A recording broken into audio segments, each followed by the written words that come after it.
Last podcast on the left is all about the facts. So when Southern New Hampshire University came on as a sponsor, it was time to do some research.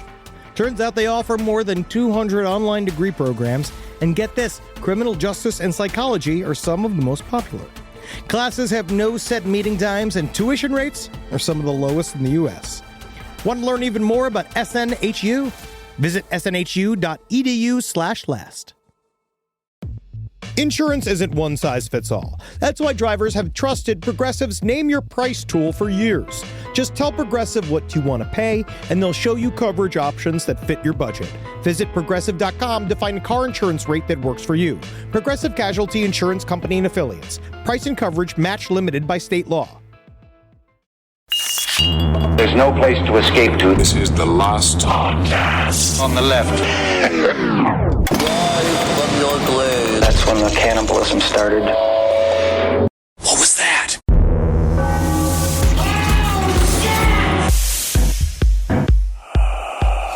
You know what? I can't wait for 2021 to begin. Yeah. And when we get out there, we're back on the road. In the first show, we're already planning on this. Oh, yeah. You can call this satire if you want, but I'm saying that this is a wish and it's a hope. We're going to go down to Adams County, Tennessee. Really? And we're going to do a show just for them. We're going to set up a stage. Adams County. Oh, yeah. Beautiful Wow. Adams County. And Yeah. you know what's going to, I can see Kissel asleep in his bed at night. Because by then we'll probably have to sleep in some sort of shanty town or burnout 7-Eleven. Absolutely. I can see the feather going up and down as I breathe in, exhale. Yeah.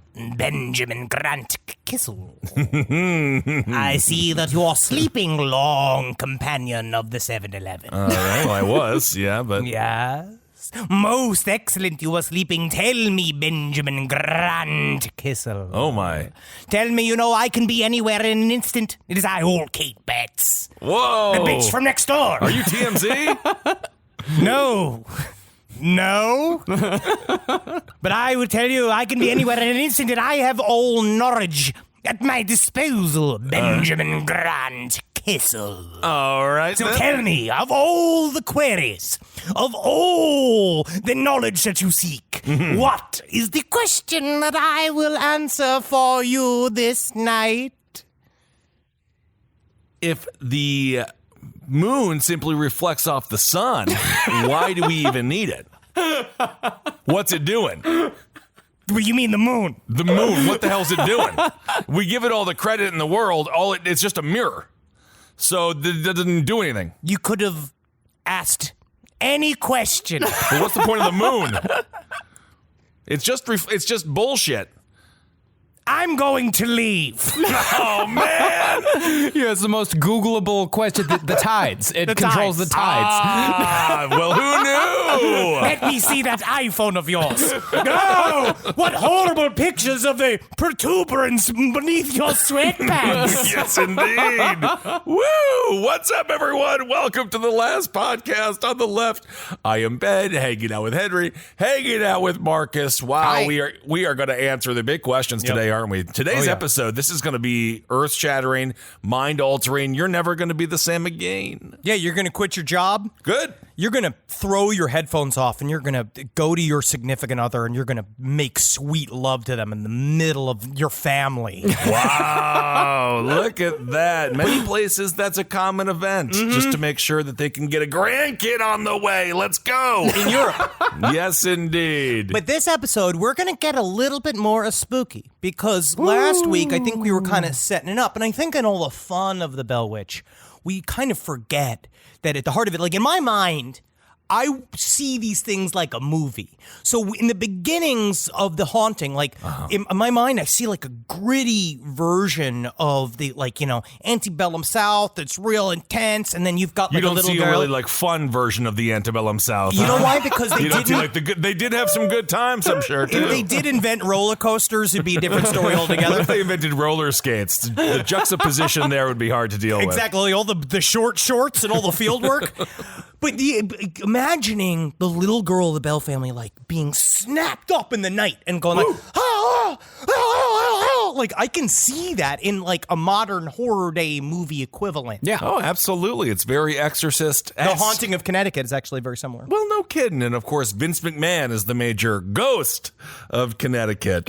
That's where the WWE headquarters are located. Oh, I was actually going to bring up that the Blair Witch Project actually was inspired by this story of the Bell Witch. Well, no kidding. We could do this all day, folks. Let's get to part 2 of the Bell Witch. So when we last left the Bell family, their own personal poltergeist had been haunting them for 2 years, having evolved from a creature of simple knocks outside the walls of their home to a full-blown communicative spirit with the ability to physically harm the living. Oh, it's getting older. It's learning. It's learning. That's nice. But where the poltergeist had focused most of its energy on the young Betsy Bell during the first half of the haunting, it was about to switch most of its malevolent focus to the patriarch, John Bell, for the second half. This is where it gets very dark. And I also want to address the fact that there's been a lot of corrections this week in pronunciations. Sure, And with then side stories. It's Meyer Supermarket. We know that. We know that now. And also, it's monarchy, not monarch. No kidding. Yep. How is that any better? I don't think it's better. It's just correct. It's just, but again, Steve Monarchy sounds like someone who goes door to door collecting monarch. That's his job. He works for the Census Bureau. Really? You let him do his job. Oh my. But how it's many bleeders do you have in the house? Well, you could have asked the age in a different way, couldn't you? I'll tell you what, I got one bleeder and I got one that's about to be a bleeder. That's disgusting. But this story, it does come from the first egg. Because that's what they say a lot of times, is that the poltergeist is born from the first egg that comes from a little girl, as she, again, when she becomes a little chicken. Really? Okay. Now, as we said, the Bell Witch had become a sort of tourist attraction in Tennessee by simple virtue of word of mouth.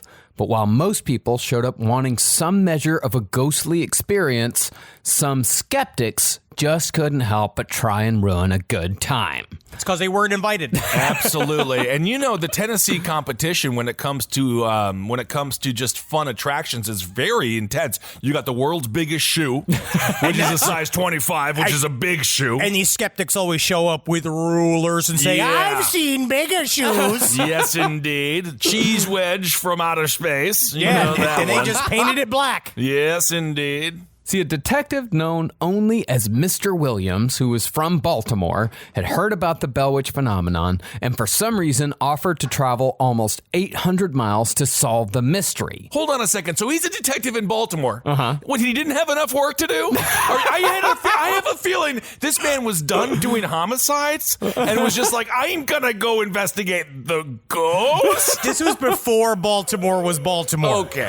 Now he is just trying to get away from his family, because I think at some point he's like, I gotta get out of this house and find a ghost somewhere, because if not, I'm getting a divorce. Well,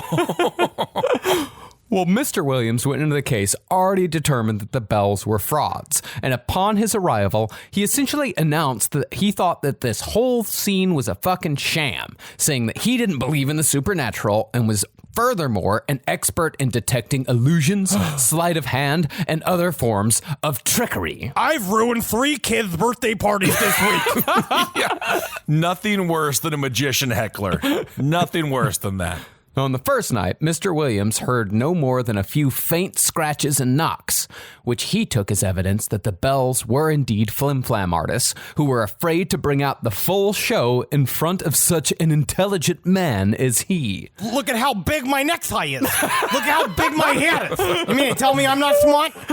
But also, very again, smart. This is where I want to say the folklore end of the Bell Witch story. We're going to get into it a little bit later on, but this is where the story of the Bell Witch features another first in the lexicon of haunting stories, is that we have an expert showing up to solve the whole thing. Like, we had the religious expert show up and it got laughed at. Then we had Ghost Bro who tried to wrestle the ghost into submission. Again, all first. And then now we have the first, it's the nerd guys from The Conjuring showing up, trying to figure out how to nip this thing in the bud, but also show that it is perchance a sham. And they did a good job in The Conjuring of providing comic relief. They did. They did. And also their demise was quite entertaining. But the second night, after Mr. Williams went to sleep, he was woken up by a great force pressing down on his chest and stomach, while his arms were pinned above his head and his face was punched and scratched. Oh my God, am I making a custom video? I haven't paid for this yet. Wow, that'll cost you extra. He then heard a voice. So, Mr. Detective, which of the bells do you think is on top of you right now? Before he was able to answer, he was punched again. Gay bitch. Gay, got it again, you fat little fat boy from Baltimore. Oh, my. But when the family heard the commotion and entered the room, they found him unassailed. Instead, Mr. Williams was giving the Bell family a powerful glare, as if they had somehow engineered his invisible pummeling. The voice then came back, saying, quote, Don't go blaming them. Now go sit in that chair like a good boy, and maybe I won't knock off your head. Ooh, I love this video. Ghost cuck. This is going to be a lot of fun.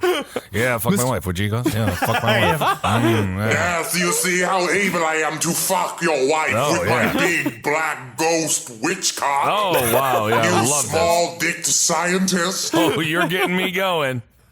Mr. Williams then did as he was told and sat in a chair trembling in fear whilst clutching a candle and listening to taunts from the witch until dawn, when he called for his horse and left for breakfast. Horse!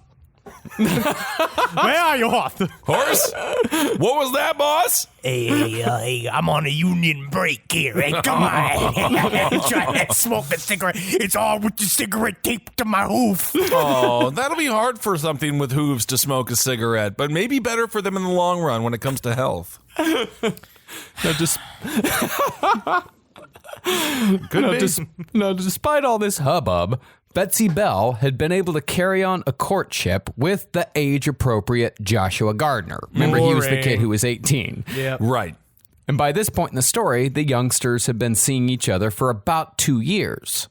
But Richard Powell, Betsy's 33-year-old school teacher, was completely in love with the now 14-year-old Betsy. And for reasons that might become clearer later, the Bell Witch had a vested interest in making Richard's dreams a reality. Oh, so the teacher is going to get the daughter. Well, the teacher is going to be gifted the daughter by the ghost. So you're the let's daughter. not get too ahead of ourselves here. I'm just saying, it is rough when you're the daughter. All of a sudden, you're monarching, whatever it's called. Yeah, you're shitting out eggs everywhere, and you can't then sell them no matter how many times because you're not living in Japan in the 1920s.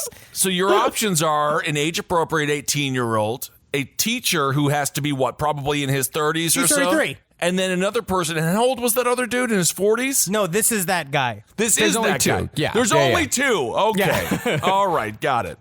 Well, one afternoon, Richard was walking along a road when he felt a smack on the jaw. The witch then spoke and said, Betsy and Joshua will soon announce their engagement. You must act now, before it happens. To this, Richard said, and why should I do that? Because you love Betsy Bell. If I were to step in and press my suit, would I succeed with Betsy? Most assuredly. And what proof can you offer me? I offer you nothing, except the promise that I will not beat you into a simpleton if you do enter the lists. You've got to get your vibe on, man. It's me, your buddy, Ghost Hitch. Up here to get you in a suit and teach you how to dance. Kevin James of Tennessee. Very cool. So this ghost is trying to hook it up. It's really strange, and I don't know why this entity in this telling has so much invested in the marriage. I really don't know why, but it's more so, it seemed to be about control. Because one book I started reading, thanks to the Hellier crew, the Newmans, the Trickster and the Paranormal, George P. Hansen. This book is a really interesting study about the idea of paranormal energies entering in as a disabling force during a time when things are really up in the air. Like what they call a liminal space. Just when you need it the most. When everything is going to hell, you're like, we could add some more fire to this. They talked about the jump up of there's one cool example of talking about the high activity of ghost reporting and sightings during the fall of the USSR and how it like spiked. And there's something about how like the family unit is starting to fall apart. And for some converse way, whatever the poltergeist is also building in strength as the family falls apart, which you see now in every modern haunted house story, right? You see it in Amityville Horror, you see it in The Conjuring. So this idea that once society really starts like shaking up, that's when ghosts like start jamming their fingers 2 knuckles deep in there. Yeah. And the great-great-grandson of the Bell Witch, turns out he's an ESPN ghost reporter, and he had a lot of tough questions for LeBron James about what's next. Los Angeles Lakers, NBA champions. No, I know. But it's like, does a ghost reporter for ESPN go up to LeBron and say, LeBron, I've got a message. Kobe says, fuck you? Whoa, he wouldn't say that. No, it's why every fucking paranormal horror movie these days is some boring fucking metaphor for grief. Yeah. It's every single one. Jesus, I'm one. so tired of it. Yeah, sometimes I just want to see all like that. I want to see a happy couple get murdered. Yeah, that's true. Well, the ghost coming in and talking about Richard, which, you know, some people say was just the ghost. The Bell Witch could not stand for Betsy to be happy in any way whatsoever. And they say, well, she would have been happier with Joshua, so, you know, let's push her towards Richard. And the witch started interfering in Betsy's love life even more. A few months later, the community was gathered on the Bell property for a picnic.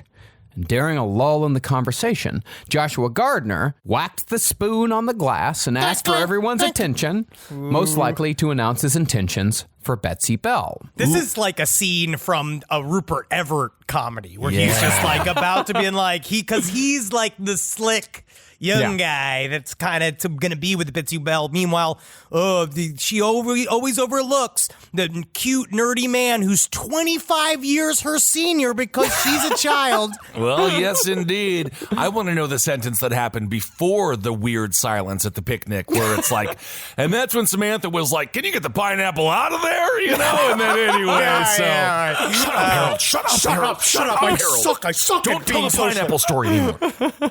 But before Joshua Gardner could say a word, the witch interrupted, saying that marrying Betsy and whisking her away to another land would be a fool's errand, because the witch could and would follow Betsy anywhere in the world.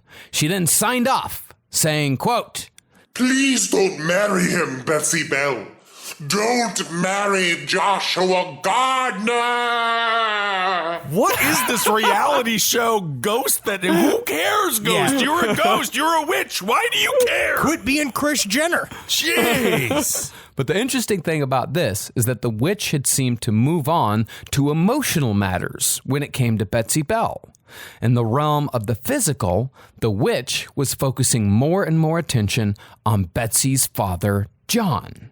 See, from the moment the witch arrived, John Bell had been afflicted with an intermittent stiffness of the tongue and a sensation that someone was punching him in the jaw. Now, there's something about the idea of like old school dental problems that must Is that have what been, this is? I mean, besides like if it's ghost or not, there's something about like the 1820s tooth pain must have been something else. Well, you just pull it, get rid of it. But then you don't have anything to pull it But either. they didn't have any hard food back then. It was all mush. It's weird, Sorghum. actually. I think there was sorghum. There's a lot of sorghum, but I also think that there's a lot of hard tack. So it's actually the opposite. There's incredibly hard food and mush. I see. And there's very little in between, unless you were at the time in the Far East where they were inventing noodles. No kidding. Isn't that nice? Isn't that fucking great? I love it. Isn't that fucking great? It is great. The Honestly, Italians stole the noodles from the Chinese. Really? I've had a lot of Spring Hill Jack coffee this morning. As have I. Thank you to the folks over at Spring Hill Jack Coffee for also sending me a couple of bags. And God damn, that's good coffee. Well, this will be fun to keep this show together. Now, first, these spells would last for only a brief moment, so John was able to hide the symptoms from everyone, including his wife. Yeah, because it wasn't like he was doing a lot of cunnilingus. That's where you during that 5 minutes of the day. Yes. But as time went on, these spells grew longer and more serious. What began as a slight inconvenience soon became the bane of John's existence. Sometimes his tongue would stiffen for 10 to 15 hours at a time, making eating or talking impossible, and his face would contort and twitch. God, and you still have to like work the field. You know what I mean? Like you still have to go every day to whatever your 18, 20. Stiff tongue or not a stiff tongue? It's just about, there's something about the grass. This is very specific. I don't know why this is so triggering to me. I don't even know what it means. It's dental. It is like imagine if His your tongue can't move at all. At all. And it's like painful. a rock in your mouth. Yeah, it becomes like a rock. It becomes stiff and covered with little boils, and it becomes like you can't move it. And then your tongue, the side of your mouth and your tongue are swelling. So you're sitting there, you're in constant pain. Meanwhile, in order to just go outside, this is the time when everything was buttons. You had to wear like 3 different layers of clothes. Oh, too many clothes, yeah. There's a lot of shit going on. Then you have to go outside and everything takes work. You can't go to the Piggly Wiggly and get milk. You have to go pull the milk out of the breasts of a 2,000-pound animal every day. Isn't that something? So he had a stiff tongue. Yeah, well, he also said that sometimes he felt as if an invisible double-pointed stick was shoved crosswise into his mouth so that it stabbed into his jaws, a constant stabbing pain. Maybe like a pretzel rod. Kind of like that. And a visible fungus began growing on the back of his tongue that swelled his throat. I don't know what it is, but I just don't feel like my wife loves me anymore. There's also a time period, what a time period that could have used mouthwash. Oh, yeah. Good Lord. But that's not to say the paranormal activity left Betsy Bell completely. On one occasion, in which the family was celebrating the return of brothers John Jr. and Drury, who had just taken a trip to New Orleans, the family I thought you were going to say the war. They just went to New Orleans? Okay. They just went to New Orleans. I was like, what war is going on now? No, technically, yeah, their return trip from New Orleans is very rarely celebrated. It's often a slinking into a dark house where you sit and wonder, like, what exactly you did the 4 or 5 days previous. Right, yeah. But as they were celebrating, the family saw lights outside their window. Now, by accounts, the lights were beautiful and flickered slowly as if the lights were dancing. And John Bell Sr. thought that the lights were the slaves having fun, so he went outside to give them compliments on the display. I gotta say, y'all don't normally get points for presentation. Right. But I want to say that I really appreciate the flair that y'all been putting into being forced to work for me. Yeah, nothing more fun than that. Isn't that exciting? But once John returned, after seeing that there was nobody outside... Oh, turns out the slaves are not having fun. I can't even believe that I thought they would be having fun. Honestly, I just hope that one day they'd kind of wake up and be like, you know what, I want to be here, but it doesn't seem to happen. No, they don't have fun too often. Well, once he entered, he heard a loud whisper fill the family room. And so they knew the entity had showed up. And John Jr. tried asking, what do you want this time? But the whispering only grew louder until a cold draft filled the room and John was thrown to the floor. Whoa! Fed up with the whole fucking business, John Jr. jumped from his seat and said, quote, "You are nothing but a demon that was cast out from the depths of hell, here to humiliate our family and torture Father and Elizabeth. If you are so strong and mighty, then leave Father and Elizabeth out of it and torture me instead. I'm not a coward, but you are." Oh, very cool. John Jr.'s blustery display seemed to have worked because the cold wind and whispers stopped immediately. Okay, if you're serious, I guess. I was trying to have fun and you blew up the whole vibe of the whole room. After that, the Bells sat back down to resume their conversation because by this point, these sorts of interruptions was just an everyday part of life. Back to corn. This is our soft food. It's soft food Wednesday and Friday. We'll go back to hard food. I love this conversation about what we're eating. But then came a scream. It was coming from Betsy's room, and when John Jr. and Drury burst in, they found Betsy crying and trembling, saying that a physical entity completely engulfed in flames had walked into her room and sat down on her bed, burning and burning, but giving off no heat. That's Honestly. fucking trippy as hell. You've had like 9 periods in a row. You're making ghosts everywhere. All of a sudden, a full, like, what's his name from Hereditary? Gabriel Byrne. Oh. Yeah. He just like walks in, just going like, do you want to talk about school? Like, he's just absolutely covered in flames. Right. That's intense. I was thinking more of the Fantastic Four and the father saying it could be worse, could be the Thing hanging out in your room. And speaking of rock tongues. Then with that guy was Michael P. Jordan. Michael B. Jordan, I believe, was the last Human Torch. And can you imagine then the fire goes out? Then you got Michael B. Jordan in your room, and then it's like you're just like a 14-year-old girl, and you're just like, oh, you're nice. And then Flip it. And then he's scared. And now he's horrified. Yeah. Well, John Jr., after Betsy told her story, John Jr. argued with the witch a little bit more and then shouted that the entity should go back to hell and never return, at which point the witch ended her performance for the night. I see when I get a 1-star review that it's time for me to go home. They could have just leaned in, make a stage, enjoy the performance. What else is going on? Is radio even around yet?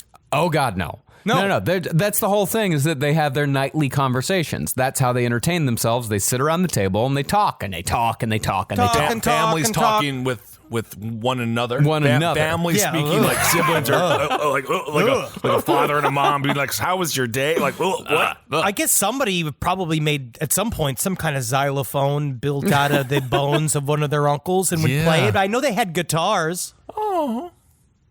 This podcast is brought to you by Squarespace. Squarespace is an all-in-one website platform that helps you stand out online. Yes, that's right. You don't have to smash your face with a hammer. You can just start a business. It's got everything you need on Squarespace, from securing your domain to building a professional site and showcasing your work all in one place. Let's say you want to show everybody how you can carve your ribs out of your lower abdomen so that you look more like a Ken doll. That's amazing. You can bring your vision to life with AI-powered design or curated templates, plus flexible editing tools that helps you create something that truly reflects your style, especially if you are somebody that is trying to corrupt the young men of America. That's what Squarespace is really going to help you. Squarespace makes it easy. It makes it easy for you to put all that together, and you just go to Squarespace and do it all. Thanks, Braden. Head to squarespace.com/left for a free trial. And when you're ready to launch, use offer code LEFT to save 10% off your first purchase of a website or domain. Summer schedules can get busy fast with camps, vacations, sports, family time. And, every single time Carmi eats a block of dark chocolate, we got to take her to the emergency room. You know how much time that takes, all right? IXL makes it easy to keep learning part of the routine in just a few minutes a day. IXL is an award-winning online learning platform that helps kids truly understand what they're learning, whether they're building math confidence, strengthening reading and writing skills, or reviewing science concepts. From pre-K through 12th grade, IXL offers personalized, interactive learning that adapts to each child's level and pace, which is great because Carmi has been really slow in biology, and Wendy has really been struggling with American history, mostly just because she doesn't agree with the way it's being taught. So it's really important. You make an impact on your child's learning. Wendy, as soon as she gets her chicken, she is ready for all of her lessons. And Carmi just really has to eat 5 or 6 bites of liver, beef liver, chicken liver, and then she can really get down to, I'm hoping this is the year she reads To Kill a Mockingbird. So really, IXL, thank you. Make an impact on your child's learning. Get IXL now. And Last Podcast on the Left listeners can get an exclusive 20% off at IXL membership when they sign up today at IXL.com/left. Visit IXL.com/left to get the most effective learning program out there at the best price. All right, I know what you're thinking. I like to go banking, but I don't want to give to these big old banks all the time that cater to the 1%. Well, go ahead and get yourself hooked up with Chime. It's banking built for you, not just those rich jerks. And they got thousands of fee-free ATMs because why pay to get your own money? Chime is working for you, man. You get your Chime card, you're going to get travel perks, you're going to get into airport lounges, you're going to get those chicken thighs. Every time I go to an airport lounge, I get chicken thighs. And you know what I say whenever I see a plate of chicken thighs? Give me more. Chime's going to get you those chicken thighs in these lounges, all right? Sure, they could serve other types of meat, but why would you when chicken thighs are so delicious? Chime is not just smarter banking, it's the most rewarding way to bank. Join the millions who are already banking fee-free today. Head to chime.com/left. That's chime.com/left. It only takes a few minutes to sign up. Chime is a fintech, not a bank. Banking services for Chime Card provided by Chime's bank partners. Optional products and services may have fees or charges. Stated cashback for Chime Prime only. No minimum balance required. For more information on travel perks, go to chime.com/disclosures. Now, around the same time as the appearance of the flame creature, Reverend Thomas Gunn visited the Bell home and asked the witch again what it was and what it wanted with the bells. That was the number one question everyone asks. What are you and what do you want? I ask myself that question fucking 3 times a week. Absolutely. Never an answer, though. Nope. No answers. But instead of giving Reverend Gunn the runaround, the witch was surprisingly frank, saying that she was indeed Kate Batts' witch. Man, You know what that sound is? Somebody got thrown over the fucking bus. Really? Yeah. Why? That's not good. Now, upon this revelation, the room gasped. But Reverend Gunn wasn't so quick to believe. When he asked the witch why everyone should think she was telling the truth, the witch said, quote, Because I am tired of lying, and you deserve the truth more than any other man in this room. I am old Kate Batts' witch for certain. It was she, dancing around a pentagram, who conjured me here. Butt cheeks can do a lot. I tell you what, Yep. I am going to admit I could not pick myself up by my own bootstraps. I actually did come from other help. Okay. And when the Reverend Gunn asked why Kate summoned the witch, she said, quote, Why, to torment her enemy, John Bell, to torment him to his death. Honestly, that's pretty freaking cool, dude. I would Yeah, love man. to get a couple of witches and stuff. Oh, yeah. I have spices, but I always get drunk and I put them in my spaghetti. That's So I don't- cooking. That's just cooking food. Well, I know, but I'm saying I have a bunch of spices. Yeah, that's could called that possibly- stuff for the kitchen. that could possibly be used in spells. have you started boiling spaghetti and making meals for yourself? I'm boiling. How else do you make spaghetti? You don't bake it. I'm boiling spaghetti. Yes, You actually can bake spaghetti. I am not doing that. No, you can't. Yes, It's you all can. Yes, you can. Spaghetti pie. Whatever. Yes, I boil water and I put spaghetti in it and then I put marinara. Beautiful. huge. I go to Ralph's. Yeah. Gotta go to Ralph's. Good plug. Yeah, I hear that they need the help. And so, after that exchange, the witch would always answer to the name Old Kate. Now, by late 1819, the witch expanded her repertoire and introduced 4 new characters to the show with suitably cryptic names. The boss was Black Dog, a take-charge character who bossed around the others with a harsh tone and harsh language. Cool. Yeah, I say things like ass. Whoa, you are the boss. You get the ass out of here and you bring the ass expense reports to me. Man, I respect you. But Whoa. Under Black Dog was Hypocrisy, the jokester and town gossip who spoke in a high-pitched feminine voice. You got something bad to say, you just come sit next to me. All right, I'll tell you what's going on because I know the whole town will hear about it. Oh, my. Next came Mathematics, who discussed logic and religion. I create dry pussies. Yeah, why don't you just get out of here? Just get out of here. Yeah, I should go. Why don't you just go? I'm just going to go hang myself by my underwear on the hook on the door. There you go. You got it. Saves us a lot of trouble. And at the bottom was Jerusalem, who had a boy's voice and insisted that he always told the truth, and therefore was usually berated by the others. Back to children's voice.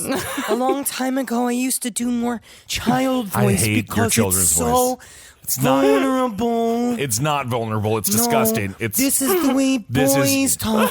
I went It's into the not the way boys bathroom talk. the other day and why was it bigger? You went into the men's room. Perhaps it wasn't your kindergarten bathroom. Why is my Oh, you're talking Uncle about their Greg? penises. Why is my I see. I Uncle thought you were Greg talking about always the trying to bathrooms teach me that how to play naked golf? You're being molested. So that's actually very serious what's happening there. Well, but the problem here was that, at the very least, mathematics had quite the drinking problem. Yeah, I can see it. Although all of them drank, and they often got into drunken arguments from time to time. What are they drinking? Ghost booze. It's a whole performance that is highly strange. We saw a little bit again. Going back to Jeff the Talking Mongoose. Like they would kind of sit, and you'd see these sort of massive. It's going to become like deeper and deeper. The honk is going to become the same. But the idea that they would sit, and in this interpretation of the story, there would be like a sonic show where they would see and hear like all of these voices talk to each other, and they hear like glasses clinking and them going gulp, gulp, gulp, gulp, and clink, clink, clink, and like so they would sounds kind like of a round table of gentlemen. It literally is. Well, usually it would start with Black Dog and mathematics slurring at one another in surly tones, and pretty soon the others, also drunk, would join in. But it wasn't like they were drinking their own imaginary liquor. This usually only happened when there was booze in the Bell house. And anytime John Bell brought even a little bit of whiskey home, the four voices would soon begin boozy brawls while the sounds of animals and clattering pots and pans filled the air. Seriously, it's a murder fist rehearsal. These days, man, I just remember when one person had a handle of Jim Beam back in the day, and how that was like gold. It was gold. And we never, because we could never pull enough resources to get the $40 bottle. That's a lot of money, man. That's $28 or something like that. And the idea, and then when one guy had it, and then all of a sudden you're like, give it us. This is for us now. It's for the group. Isn't that funny how that works? Yep. Yeah.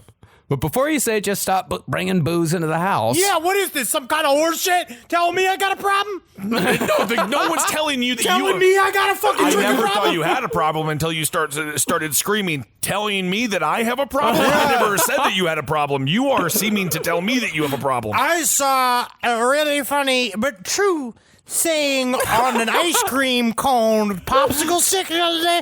I said, I don't have a drinking problem. I got a drinking solution. And I just laughed and laughed and laughed and laughed and laughed. This is just, I'm happy you're my dad. I'm happy you're my dad. You're my son. But before you say just stop bringing booze into the house, the four sometimes stole whiskey from the neighbors, or so they said. They said they usually stole it from John Gardner, who lived about 4 miles away. And when they did that, they'd show up at the Bell home maudlin and sentimental. Why the fuck worst kind of drunk. Why aren't we talking about the haunting of John Gardner? That's the only horror that I've heard so far. This poor bastard's 4 miles away. He can't get any freaking booze because all these goddamn ghosts from the other fucking Bell farm are drinking all of his freaking juice. And then they show up, and they're not even like fun drunks. They're all just being like, things were better before. Yeah, get out of here. You're like, yeah, y'all, do you even remember how good Weezer used to be back when we were young? Oh, my goodness. Way back in the day. Weezer and Flaming Lips saw that concert together. They were together on mushrooms. Gonna say on mushrooms, Flaming Lips, a little bit better than Weezer. Of course. Weezer almost offensively. They almost treat the audience as if we're so stupid. Contempt. They hate us. Yeah, they hate us. Yeah, contempt. Yeah, they write music they started writing music for stupid people and then got mad that stupid people started showing up. What did you expect with Beverly Hills? What did you expect? I don't know. So now that we'll save this. Corner that conversation. Yeah. So now that the Bells had 5 characters to deal with instead of just the one, John figured it was time to give up and just fucking leave. Just leave the farm. But the witch insisted that she would follow old Jack, as she called him, to the ends of the earth. Oh my God. So, while some neighbors abandoned the Bells completely because they were either scared or just fucking bored of the whole situation, other neighbors pitched in. Every night, no less than 4 people would drop by to engage the 4 voices or the witch herself in conversation, just so John Bell could get a little relief. And as far as the 4 went, they treated these visits like performances. Every evening, each voice would introduce itself with a song. Oh my God. This is fun. It does sound fun. The Very first fun. night. The first night. And then What are you talking about? It's like living with the Carter family. you don't think the song is like living with the Carter family, but they also were filled with trauma. And the songs don't change. So the first time But the you're like, audience changes, Henry. no, it's like being on the carousel of progress, where every day you go to the job. And yeah, do I love the carousel of progress? Yes, I do. You better, yeah. But and sometimes you sit in the carousel of progress because it's 95 degrees outside and you just need a chance to like get away from the heat. So you just sit in there for hours and hours and hours on end. And eventually you begin to see how your brain begins to fall apart as you start going just against your own will. Just, it's a great, big, beautiful tomorrow. Shining at the end of every day. And then you do this every night, and your daughter's got the menarche, and you got tongue fungus. Well, it's a tough life, but somebody's got to live it. Also, not nearly as hard as the slaves have it. We do need to point that out. At every turn, yeah. Yes, we do have to point out there are actual people suffering here. But after the song, the voices would usually just argue with each other using obscene language and blasphemy, and the whole thing would end only when Black Dog threatened to murder the other three. What is this, a Modest Mouse concert? That's actually Marcus's story. That's Drinking yours. problem. Yes, indeed. Sometimes it comes to stage performance. But I gotta say, love that Modest Mouse. What's happening? We were good one time. The other time, not so much. Have we become a Gen X podcast? But at the end of each argument, Black Dog would give commands, ordering each spirit to commit, quote, errands of devilry across the land, but would always save one spirit to do devilment amongst the bells. Ooh. However, it wasn't all bad. Sometimes the voices would stay sober and treat the house to a delightful concert, singing hymns as a quartet in delightful, rich harmonies that could rival the most talented singers in Tennessee. You can see how stories like this must actually have inspired stuff like the Haunted Mansion. Mm-hmm. And this like idea of, because there's a folksiness to the story that it's a part of, I guess, why we kind of Americanized it, like this idea that it has to be like a balls to the wall, full entertainment force that's not only slapping and harming and doing all this other shit, but it puts on a show and it creates money for the Bell family because people show up, even though John Bell Sr. was specifically saying, stop giving us money. I don't want money. I don't want to do this. It's but interesting that was the to reverse. That was he wanted the money. That's how he got it. Yes. Yeah. He'd be like, I'm just a humble man and my tongue is as stiff as my penis is not. Oh, poor guy. You imagine if you have a tongue for a penis and a penis for a tongue. Can you imagine? Can you imagine that? I don't know, but I guess we're going to have to cut to that sketch now. Now, even though most of the community who stuck by the bells were resigned to keep the status quo, others wanted to get proactive with the situation because John Bell was getting visibly worse by the day. The face twitches were starting to spread to the rest of his body, where his arms would contort and they would just snap up. He had no control. Okay, not to be a downer here, but is it Lou Gehrig's? Does he have ALS? Does he have some kind of condition? Well, I was going to talk a little bit later on, but the truth is that he might have suffered from, it's this specific syndrome that he might have gotten. It's like osteoporosis. I forgot what the name it is. It's like he got a bone, and it sounds like a bone infection in his face. That he got like blood poisoning. There's something happened to him. So he is in a tremendous amount of pain. Okay. And they talk about how and I've warned you, Kissel, that What have you warned me about? dental problems lead to massive systemic health failures in the body. This is the first time you've told me that. I will say it again to you. Is that dental problems can sometimes, it leads to heart failure, it leads to all this other shit. So I wonder if is actually like the infection is spreading. Yeah. Throughout and it could him. be. And we'll talk later on how, a lot of this stuff might have had real world explanations. Oh. Well, the friends who wanted to get proactive tried talking the poltergeist out of the haunting, believing if they only found the right combination of words, the right argument, the witch would simply see the folly of its ways and vanish. Good luck. One neighbor, John Johnston, actually built quite the rapport with the spirit, and presented here is a recreation of one of their conversations, starting with Mr. Johnston. Why do you want to see John Bell dead? Let us just say that I dislike him enough to kill him. Do you not know, Kate, that John Bell is one of the most respected, well-liked men in all of this land? I do, and that is why he needs killing. And do you propose to kill Betsy Bell as well? No. Why do you think that I would kill Betsy?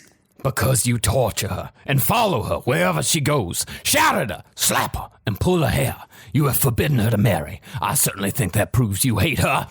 Perhaps I am jealous, as a suitor would be. Don't lovers often bat each other about playfully? I have never known any man who loves a woman to act as such. How do you know I am a man? Well, you're certainly not a woman. The way you curse and hit and act like you're drunk. Are you a man? I am a spirit. I live in the wind and in the water, inside houses and out in heaven and hell. I am all things and nothing. Hell yeah, man. What is Heaven or hell, dude. James Dio, man. Yeah, Dio, dude. Fucking Dio, man. Dio. Honestly, it sounds like having a debate with someone from the other side. It does indeed. It sounds like a very intense debate. So no gender here, just a spirit. Now, really, that conversation didn't accomplish a whole lot, and it actually made things worse. Really, it always does. Really. Because the day after that conversation, John was struck with some of the worst stabbing pains in his mouth that he'd yet encountered, and his throat swelled so much he could barely breathe. Now, if you'll remember from the last episode, John Johnston wasn't the only one who tried to help. You had Ghost Bro, Frank Miles, who tried to beat the ghost to death. And he returned to the house around this time to try and convince John Bell to leave the Red River. Listen, dude, it's kind of like cutting weight when you're trying to build muscle. The whole fucking shit, dude, is that sometimes it's like you look at your situation and you have to like think about like, do I cut carbs right now or do I carb up? Right now, for me, if I was going to say this, if I was going to make sort of a nutritional plan for you, but for like a ghost in your like situation to live in, I would like cut the carbs of this situation and like move out. I think that makes all the sense in the world.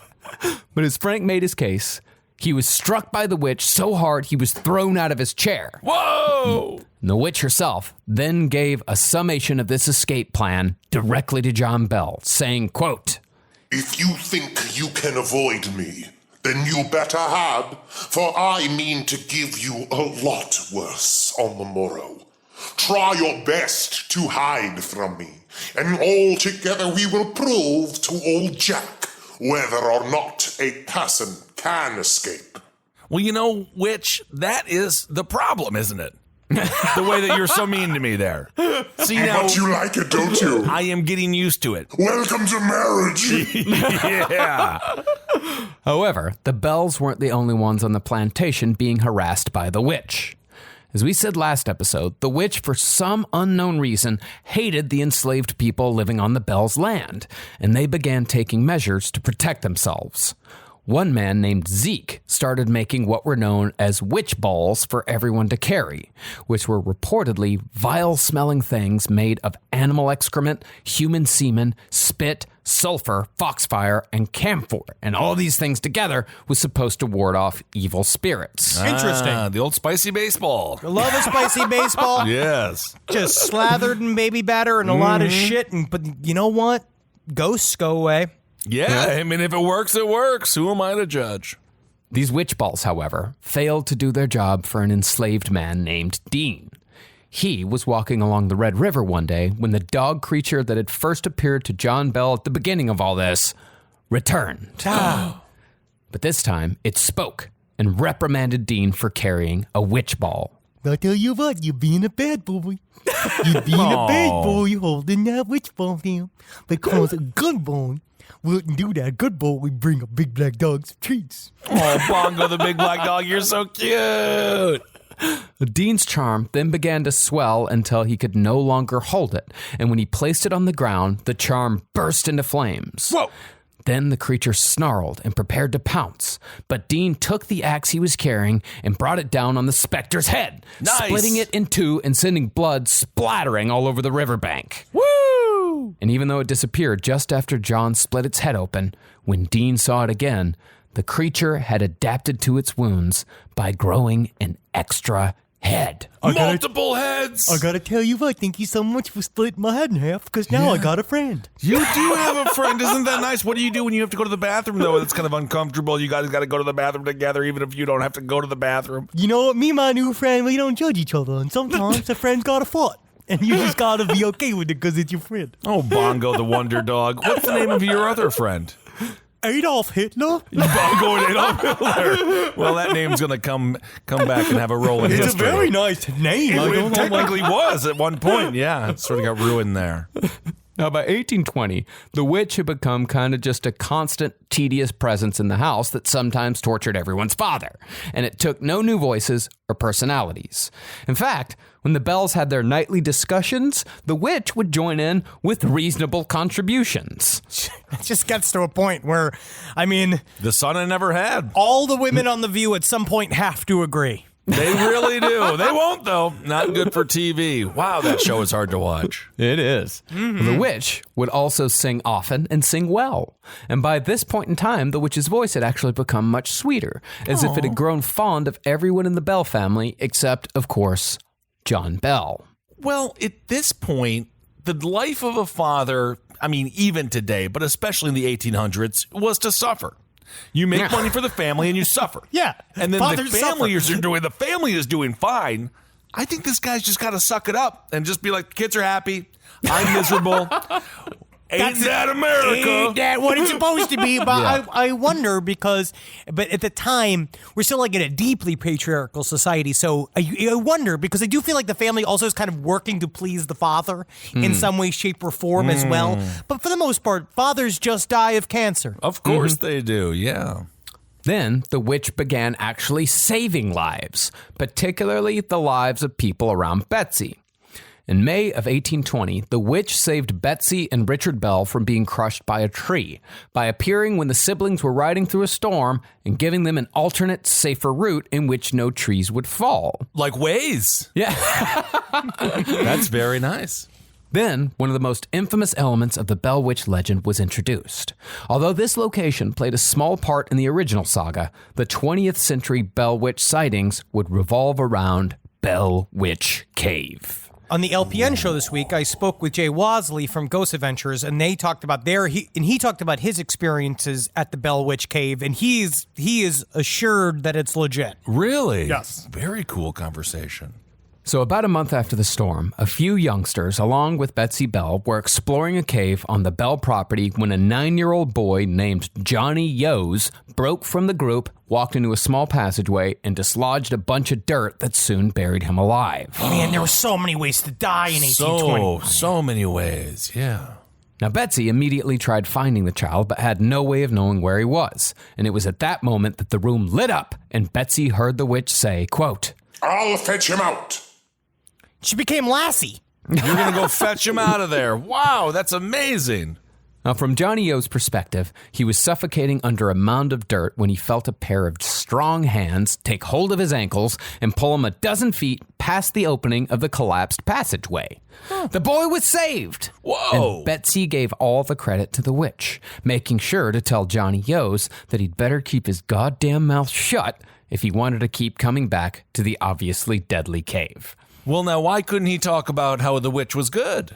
Well, it's because, number one, it would make her father mad because her father was getting tortured by the witch. But I also wonder because Betsy seems to start she's starting to spin her own version of the witch story. And I think that's going to factor into why this activity, whatever this activity is, it seems to be that she is kind of setting it up. That maybe the Bell Witch is not all that bad, and the Bell Witch maybe just kind of exists as a means to an end for some other purpose. Yeah, so far, I mean, it's really just messing with the dead, and there's some fun shows going on. I mean, the Bell Witch isn't that bad. It keeps slapping Betsy. I mean, like, it's been slapping her for 2 years now.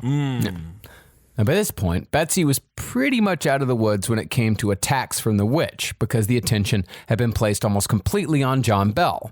But where Betsy's attacks were relatively mild, because slaps are survivable, John Bell was dying from his attacks. Oh, my. So the family decided to get weird with it and brought in Kentucky's premier necromancer, Dr. Solomon Mize. Cool. Yes, it's like mice, but cool. Mize, indeed. Now, Mize was a bit of a character, a bearded little fat man who wore a frock coat a size too big and a broad-brimmed hat that cast a shadow over his face that he used for dramatic effect. It's the priest from The Exorcist. I love that. But yeah, he is It's dressed not the like priest from The Exorcist. That guy's way too cool. This is fucking Ignatius J. Riley if he was a fucking paranormal investigator. stick up for him. Confederacy of dunces. I'm sticking up for him. He technically had the same exact fashion sense as the wind-up clock dude from the Return to Oz. That dude scared the shit out of me like that movie. I'm actually going to watch that in October. I got to rewatch that movie. That movie is scary as hell. It's a good one. It's solid. Now, the reason why Dr. Mize showed up on the Bell Farm was because Drury and James Johnston traveled all the way to Kentucky to petition the wizard personally. Oh. And so, 10 days later, Dr. Mize arrived at the Bells with all the accoutrement of a 19th century Ghostbuster. This is so cool. I think there's something about the historical precedent of the Ghostbuster as like a part of this, where it's like now it's like it's time for science. And you can see the kids going through his briefcase and be like, "What's this?" He'd be like, "That's a stethoscope." He'd be like, "What's this?" "Ooh, that's to monitor the air." And then they're like, "What's this?" He's like, "That's just a sausage. I always travel with my sausage." That's Dr. Sausage. Oh, Dr. Sausage. Dr. Sausage is the best because they know they're doing something naughty. Yeah, they know it. It's for cheat day. Now, Dr. Mize brought a small wooden windmill that was supposed to spin when the spirit passed, but it was so sensitive that just walking by it would activate the mechanism. He also had a box filled with tubes of different colored liquids that he said would change color when the witch was present. I hope the Newkirks are listening to this episode because it legitimately sounds like all of their tech. It sounds like all like ghost boxes and all this kind of shit. It really does sound like modern, like the ancient, old-timey versions of modern-day ghost hunting technology. He's going to find a witch or throw one hell of a rave. Either way, it's going to be a good time. None of it worked. It was all bullshit. Yeah. None of it worked. But that's how we feel. I guess I go back home now. But it's the stuff where, like, I am so torn about ghost boxes because they are both interesting, but they also just sound like, I know the whole point is that they're supposed to be random. And if you do read The Trickster and the Paranormal, the whole thing is about embracing the random and embracing the chaos in the middle and trying to decide whether or not you're going to apply meaning, because this book gets into a whole long thing about how, like, we just assume words. Like, it goes over to words having meanings. And they say that, like, you know, this can means can. Like, you label a can as a can, and therefore it is the can, even though technically the word can, it's just this label. And technically what it would need is a sense of telepathy in order to adhere meaning to the can and the word can at the same time. You're one step away from yelling at an ashtray, like in that Scientology documentary. Get up! Get up! Get up! Get up! Get up! Interesting, though, indeed. But none of his little toys worked, and the witch gave him absolutely nothing for 3 days. Oh, come on. To explain this away, Dr. Mize declared that his aura was so powerful that the spirit had been scared off by his mere presence. I want to find out if his name was changed and he's not a Zabrowski. Like, if he's not. And even so, Dr. Mize continued with the conjuring and the spells, burning various pungent herbal mixtures while reciting Bible passages to no effect. And finally, as a way to appear as if he'd done something, Dr. Mize took a shotgun belonging to the Bells that no longer worked and declared it hexed. This is the shit. Oh, that's the problem? This is the fuck shit. The shotgun? And I'm going to take this fuck shit outside to my fuck shit lodge. No kidding. I'm going to reverse it. Whoa, You'll wow. see. You're going to reverse that, huh? Well, he then cleaned the gun and physically repaired it himself until it fired perfectly. He just fixed the gun. But Well, he's still that's important to do. That's actually way more useful than stopping the ghost. Absolutely. But he still claimed that it only worked because he had removed the hex by ways of biblical sorcery. Actually, I mean, this guy was the opposite of science. He was he declared himself a magician, and all of his power came from the Bible, from Jesus. Well, he seems like a mechanic. He's a mechanic. He's got a mechanic mind. Spiritual mechanic. Yeah. He's like some guy from somewhere in Alabama. I love him. I prayed for your car. That's going to be $500, please. Well, they do charge for it. But on the fourth day, the witch, after getting a good idea of what Mize's game was, made herself known by appearing behind the wizard and yelling, "Boo!" Whoa! Is this the first time anyone's ever said boo? Is this the first witch? Because now it's just like boo. Everyone's like boo. Some witch had to say it. Let me actually one say time first. First example of the word boo. It's such a great word. It's a great short. word. It's boo. Really gets you. According to the dictionary, it's just an express. To express contempt or disapproval. No, that's just what we get when we do live That's shows. booing. Boo. No, I don't want to know boo, the boyfriend term. Oh, on Halloween, ooh. Boo, actually, it was used in writing as early as the 1500s. No kidding. Okay. Isn't that fucking fascinating? It is kind of fascinating. When the witch said boo, the tiny sorcerer jumped up in the air in fright, at which point Black Dog appeared and the battle of wits began. You're so fat. You stood around the house. Oh, I needed someone to say how fat. Yeah. You're How fat are you? Fuck this, no, it's ruined. Fuck this. Yeah, how fat Fuck are you, you? you piece of shit. You're a piece of shit. You're gonna die a little earlier than most people who aren't as fat. That's the true roast. You know, I rip around in the bed. You might actually not be surprised by this, but I'm a restless sleeper. I roll back and forth like an alligator with a wounded deer.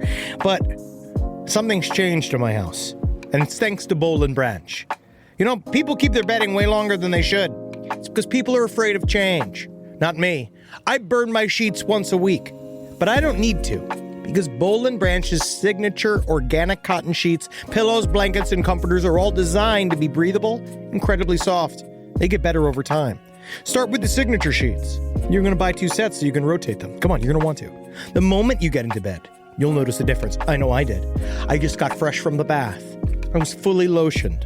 And sliding into those sheets kind of felt like, to be honest, I felt like the luckiest pasta filling in the whole world. All right, they're really good. You will like them. You will feel like a brand new laid chicken, which is we're all going for. Just trying to be a hot chick again. Sleep cooler this summer with Bowl and Branch during their annual summer event. For a limited time, get 20% off site-wide at bowlandbranch.com/left with code LEFT. That's Bowl and Branch, BOLLAND branch.com/left. Code LEFT to take 20% off. bowlandbranch.com/left, code LEFT. Exclusions apply. Call me a squirrel, 'cause I'm covered in acorns. That's right. So many people are focused on where their money is today. And Acorns is the financial wellness app that cares about where your money is going tomorrow. Let Acorns work for you. You put acorns in the ground and you're gonna get trees tomorrow. That's right, investments. And with the Acorns potential screen, you could find out what your money is capable of. I always do that. I'm like, I want to invest in something that I like. Let's say cheeseburgers. Okay? That's kind of hard to do. Acorns will help you find a cheeseburger that is right for you. So sign up now, and Acorns will boost your new account with a $5 bonus investment. Wow! Join the over 14 million all-time customers who have already saved and invested over $27 billion with Acorns. Head to acorns.com/left or download the Acorns app to get started. Paid non-client endorsement. Compensation provides incentive to positively promote Acorns. Tier 2 compensation provided. Potential subject to various factors such as customers' accounts, age, and investment settings. Does not include Acorns fees. Results do not predict or represent the performance of any Acorns portfolio. Investment results will vary. Investing involves risk. Acorns Advisors, LLC, an SEC registered investment advisor. View important disclosures at acorns.com/left. It's summertime, baby. And you know what that means. You're going to go to Quince and you're going to get yourself some new clothes. Something happened to me by accident recently. I had a nice little Quince mistake. It was Father's Day, and We wanted to get Julie's dad something nice, so naturally we went to Quince. We looked around and we were like, oh, look at this 100% organic cotton mesh stitch button-up sweater polo. I think Bob's really going to like this. So we get it, and we buy it, and then you know what happened? A little fudge, a little mistake. Accidentally sent it to our house instead of Bob's house. Julie's like, oh, I'll just get a refund from Quince and we'll mail Bob another one. I was like, oh, okay, that sounds nice. But, maybe I should just see it first. She pulls it out. I was like, whoa, look at that. It's like a button-down polo with nice little holes in it. It's breathable. It's not bad. I think I'm going to wear this to Jazz Fest this weekend. Wore it to Jazz Fest. Got 3 comments. One was by a lady. Not bad, Quince. So get your hiney over to quince.com and treat yourself good and feel good. Look good this summer. Make your summer wardrobe easier. Go to quince.com/last for free shipping on your order and 365-day returns. Now available in Canada too. It gets hot up there.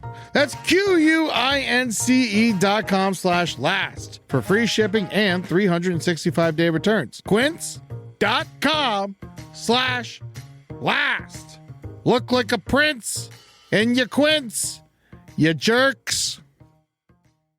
The spirit started by asking Dr. Mize if he was truly a conjurer, and when he said he was, the wizard and the spirit began arguing over their knowledge of ancient rituals and Bible passages, with Mize claiming that his powers, spells, incantations, and potions all relied on biblical power. Man, I just don't understand. All occultists are exactly the same. They just take it to spiritual Twitter to fucking argue. But Black Dog dismissed Dr. Mize's power by saying that many had already tried banishing the spirit with Christian energies, and all had failed. It then began criticizing Dr. Mize's sorcery itself, saying, quote, I have smelt your incense and your potions. You have mixed them incorrectly. You've left out critical ingredients. You fucking noob. What does this fool us with Penn and Teller? Why are you doing this to me? Pwned. Jeez. Of course, Mize was insulted and incredulously asked Black Dog if it knew both about being a demon and the spells to get rid of demons. How do you know about both? Black Dog then called him a piece of dog shit and compared him to an uncooked sausage. This is all in the book. Oh my God. You call me an uncooked sausage one more time and I am burning this house down. This is all in an authenticated history. They wrote like he was called a dog dropping, called him an uncooked sausage. This is fucking brutal. He's being a real Greg Giraldo. I had no roast mode. I had no idea how hurtful it would be to be called an uncooked sausage until this deity told this man this. I didn't even know that could be a slur, but my God, that's in the repertoire now. It is. Then You uncooked sausage. Man, somebody just you get out. How dare you say those words in front of my wife? Good Lord, I'm using that at the sports bar this year. Then the ghost, Black Dog, just fucking railed on the poor little magician's skills in what seems to be one of the ghost's longest communications. Have not hundreds better than you strive to move me from where I choose to abide? Have I not heard all the spells in my centuries of life? Where in your mixtures are black bones and honey? Where's the fly pulp, the blind worm blood, even tobacco, which you could pluck right outside the door? Where are your knots, your bell, book, and candle? Why call me a witch if you think I don't know all the charms? Why don't you get that blunderbuss and blow the room apart with it, you rotten heap of donkey meat? Then I'll give your fat bottom a ride on my foot. And what a ride that would be. The witch then kept the wizard up all night with a torrent of insults about his abilities and his appearance. You look like the unfuckable version of Wario. Oh, isn't that sad? Wario had a lot of power. I bet you he also pulled down quite a bit of wonderful friendships. But there was one final indignity in store for the marvelous Dr. Mize.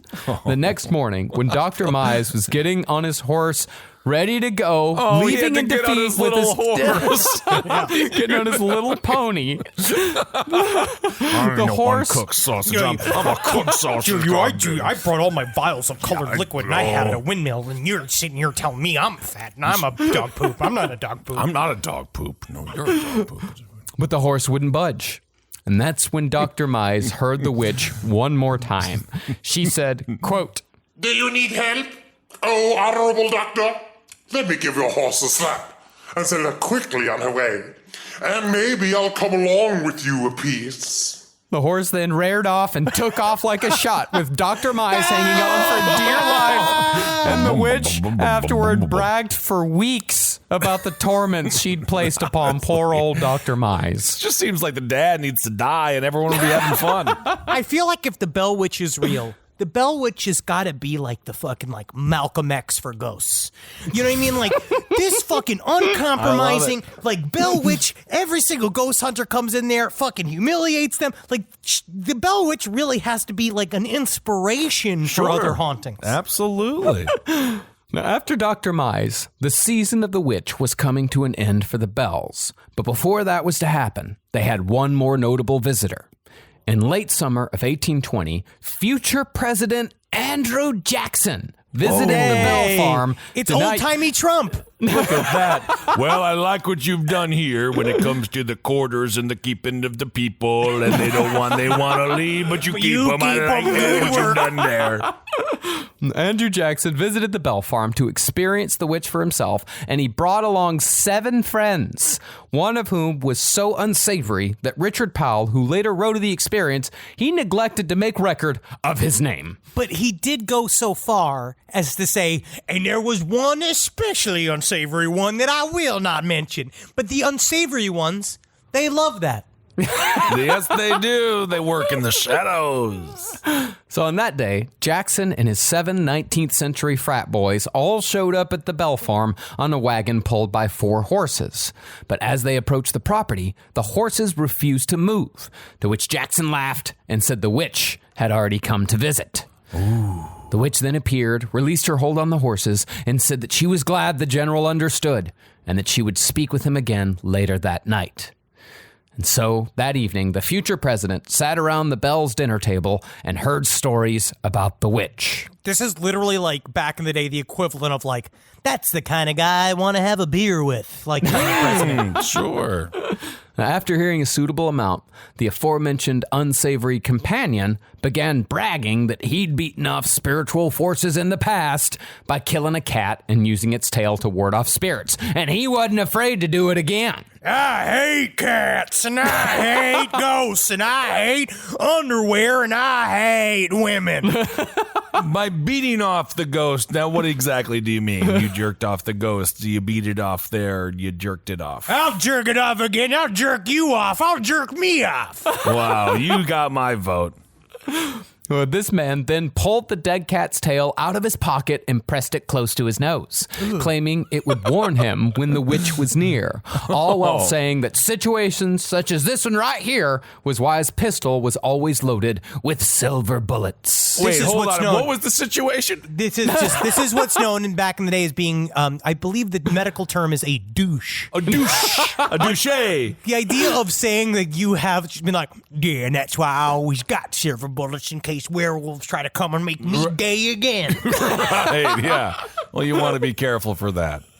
At this point, Andrew Jackson told him to shut the fuck up because he was bored. And the unsavory fellow was a coward and a braggart besides. And Jackson wished that the goddamn witch would just show up already. Well, he's got a lot of time. He's got a lot to think about, when it comes to taking people's freedoms away and stuff. Yeah. Oh, yeah. And that's when the witch showed up.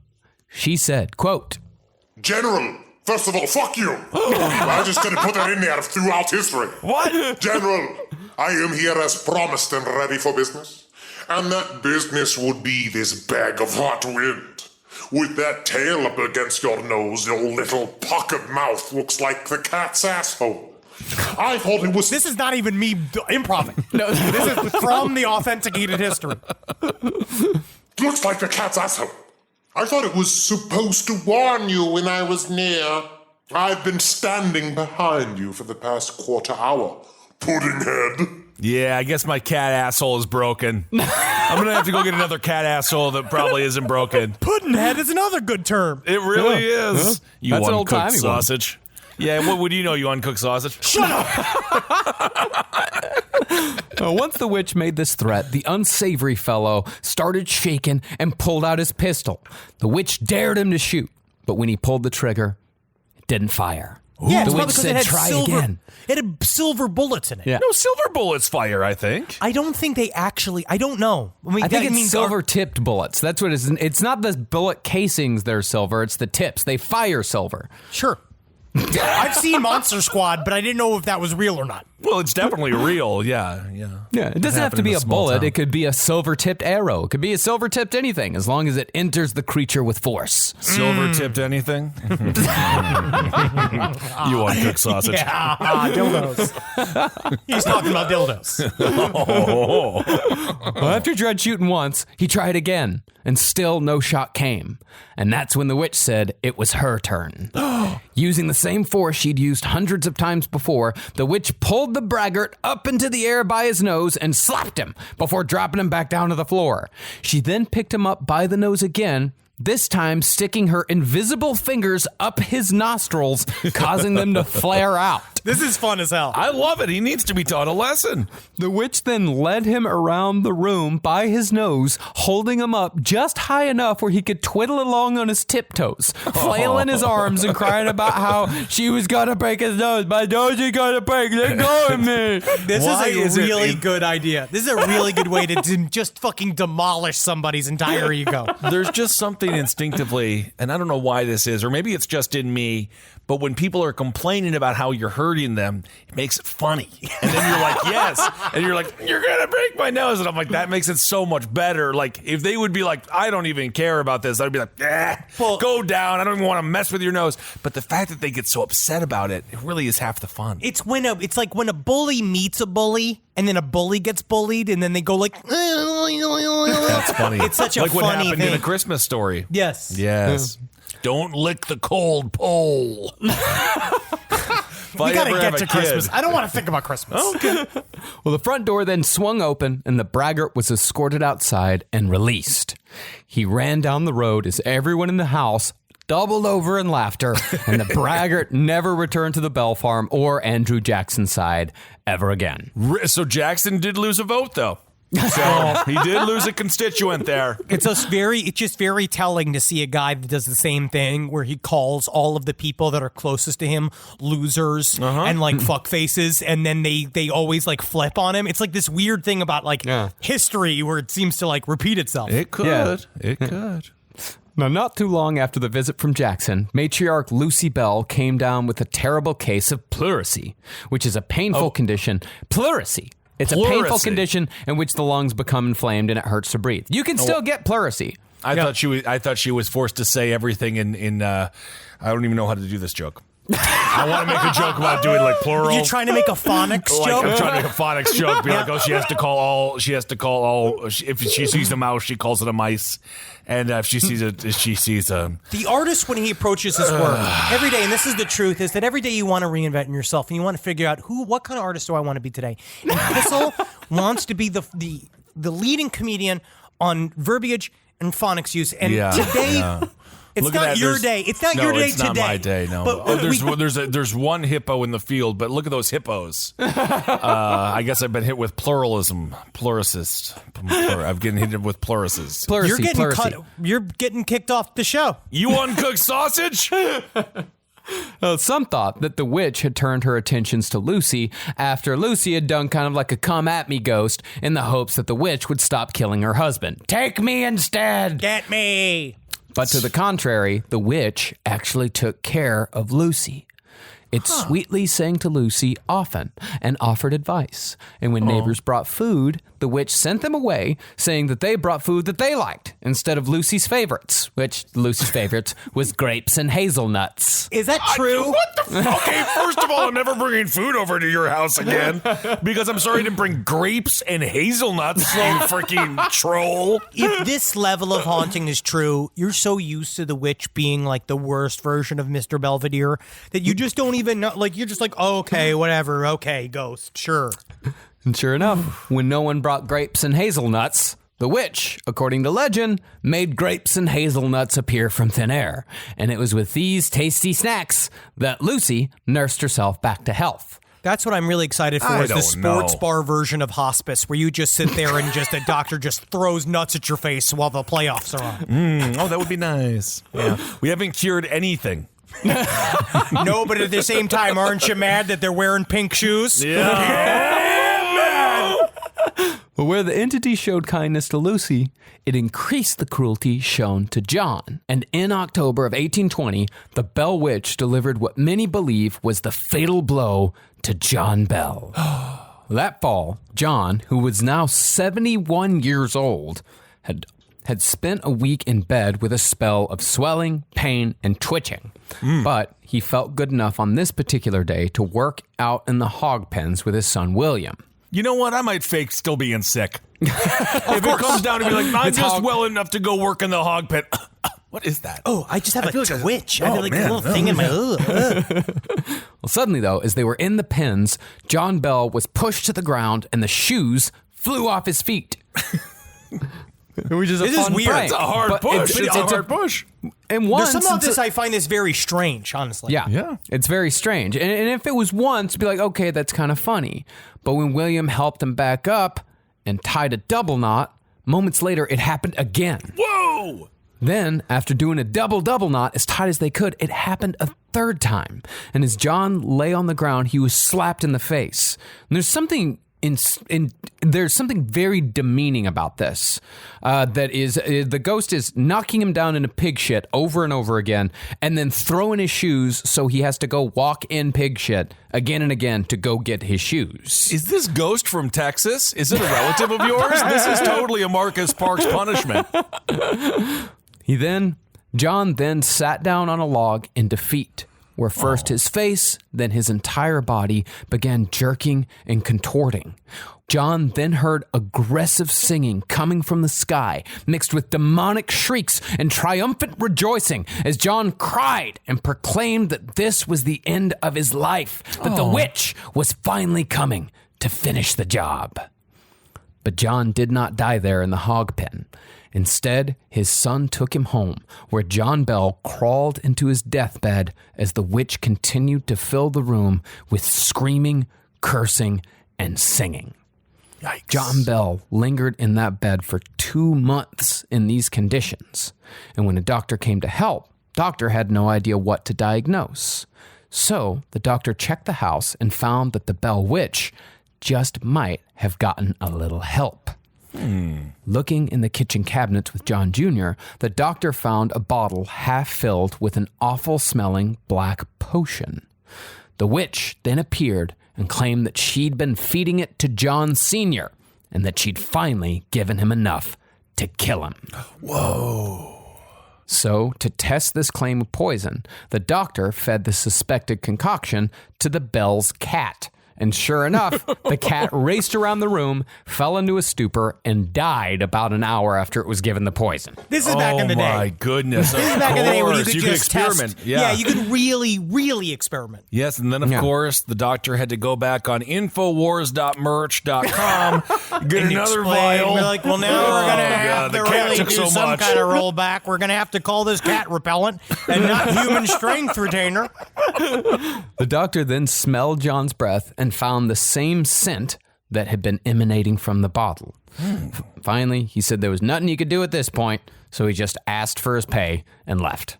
What? No. That's it. That's what doctors do. He came in, killed their family cat, said there's nothing I can do, and then just fucking said, pay me, bitch, and then left. I'm not president, but okay, hear me out. If I die, you don't get paid. I feel like in the end, but you still did your job of looking at your mouth and going, I think he's about to die. I am about to die. Though you're supposed to save me. All you did was kill the cat that maybe I have sex with. Don't have sex with the cat. We've learned this. Do not. Well, that night, after the doctor left, on December 29th, 1820, John Bell died. And the witch, to the relief of everyone, skipped the funeral. And this is one of the first homicidal hauntings we've seen. If this is indeed true, this is the one that shows that the witch was trying to kill John Bell and succeeded. Yes. Having done what it had obviously come to do, the witch said after the funeral that it would soon bid the house goodbye for the time being. And it wouldn't be heard from again for a great long while. It's like the end of Mary Poppins. Yes. After that, the witch stuck around until the spring of 1821, although the displays didn't quite have the same panache as they did when John was still alive. Finally, the witch left, although its tenure had a lingering influence even outside of John Bell's death. As it turned out, Betsy Bell finally took the witch's advice and married her teacher, Richard Powell, when Betsy Bell turned 18. Nice. What? But what about the 18-year-old, the young strapping lad that she was going to hook up with? He wasn't enough. What do you mean he wasn't enough? He wasn't. I mean, from what people said, Betsy Bell was extraordinarily happy for the rest of her days. Well, you don't want to get to talking about how sometimes money might change somebody's affection for you. I don't know, maybe the 18-year-old boy had a lot of work to do, but maybe he was a good guy at the end of the day. Dude's got to have a job if it's going to work. That's why I was saying when Jackie was teacher single. Who was grooming her. But when Jackie was single, I was saying I want to see all these guys' bank accounts before he starts getting involved in the family. Yeah, of course. The Zabrowski crime family. The witch only appeared on the Bell farm one more time, 7 years after the death of John Bell. The witch scratched at the walls and removed sheets from the bed, but after the Bells decided to just ignore her this time around, she disappeared after 2 weeks. It's like a troll on Twitter. Well, now we're saying, essentially, or did it disappear from there? And did it move deep into the bellows of the Bell Witch Cave, which is what people say it did, that it changed locations back to where maybe its origins were? Maybe. Kind of cool. So now that we're here at the end, we're faced with the question of just what the Bell Witch was, if these events did indeed happen in even the loosest sense. But supposing that these events were indeed paranormal in origin, there are a few possibilities, and we'll go through those first. First, there's the possibility that it was indeed Kate Batts' witch, that it was a demon summoned from hell to dispatch a man who'd wronged her, even though she'd already gotten restitution for the slight.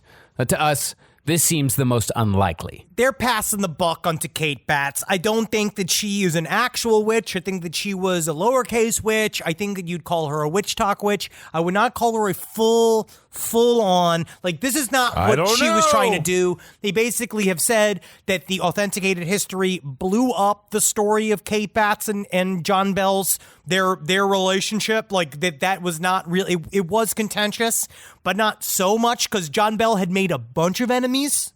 Also at the time, he was not necessarily the nicest man who ever lived. And so it could have come from a number of people, not just Kate Batts. It just seemed like whatever it was, if it indeed had a voice, just blame Kate Batts. And how unlikable must he have been in a world where Andrew Jackson was considered charming? I mean, we had H.H. Holmes. You remember how he was handsome and charming? Handsome man, yes. Then you've got the hallowed ground theory. On one occasion, near the beginning of the haunting, Reverend Sugg asked the spirit who it was and what it wanted. And the witch said, quote, I am the spirit of someone who was once happy and who was disturbed. And when Reverend Sugg asked in what ways was it disturbed, the spirit said, I am the spirit of a person who was killed close by here and buried. My grave has been disturbed.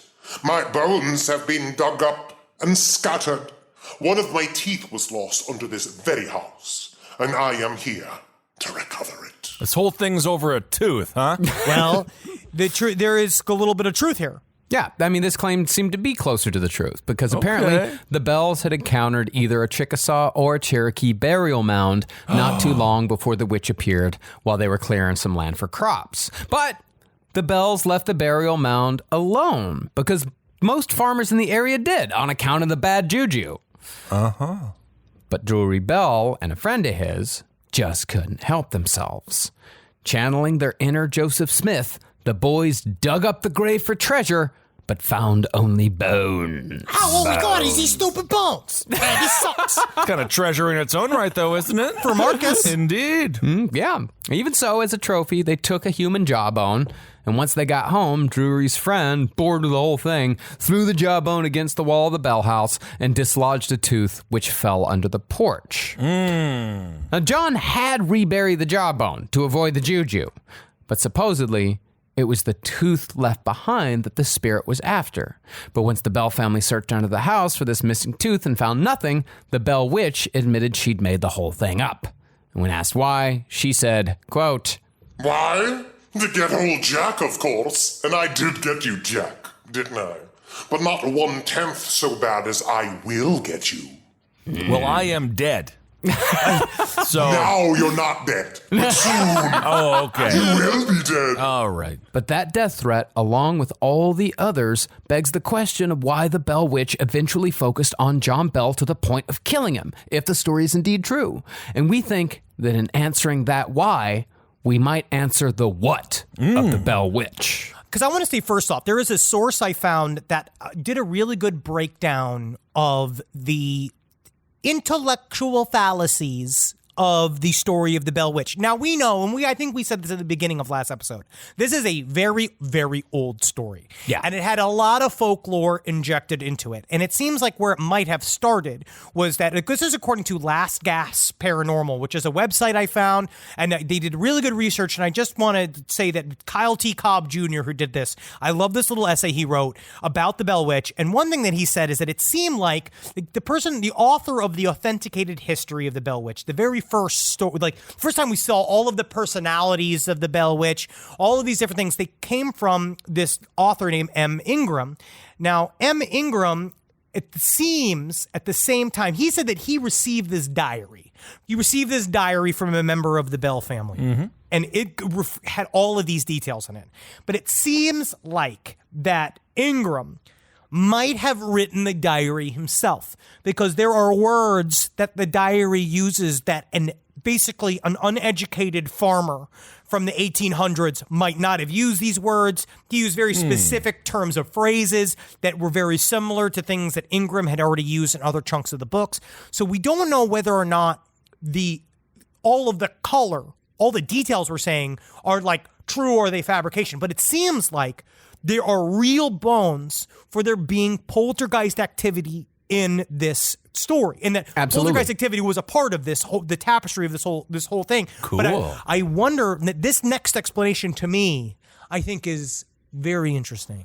Yeah, I mean, the poltergeist activity, it showed up in a lot of other like books that cover like the history of Tennessee. It showed up still in the 1800s and long before authenticated history came about. And it also could be like, as far as the diaries go, it could be that Ingram just rewrote the diaries to sound better. You know, to have a better sounding narrative. That's also absolutely. possible. And then there was also, we asked a question last week to some of our listeners, was there literature that talked about poltergeist activity where they could know about it? And there was one novel, and a listener sent it to me. I forget a listener sent to me, thank you so much for sending me this information about a novel called Violent, which was written by Charles Brockden Brown, which is like the first example of the American Gothic style of storytelling that involved people weaponizing ventriloquism to create a haunting. But it's interesting because at the time they said, this is so hack, ventriloquism is stupid, was literally the reception that it got back in the day, which I think is interesting.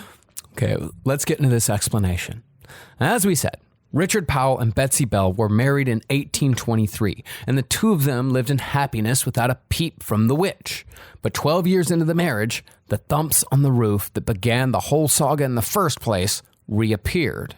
So, trying to end it before it even began, Richard took Betsy to see a hypnotist to see if maybe, just maybe, the key to all of this was within Betsy herself. And lo and behold, once Betsy was under, she answered in the voice of Jerusalem, the little boy who had been one of the 4 alter egos of the Bell Witch.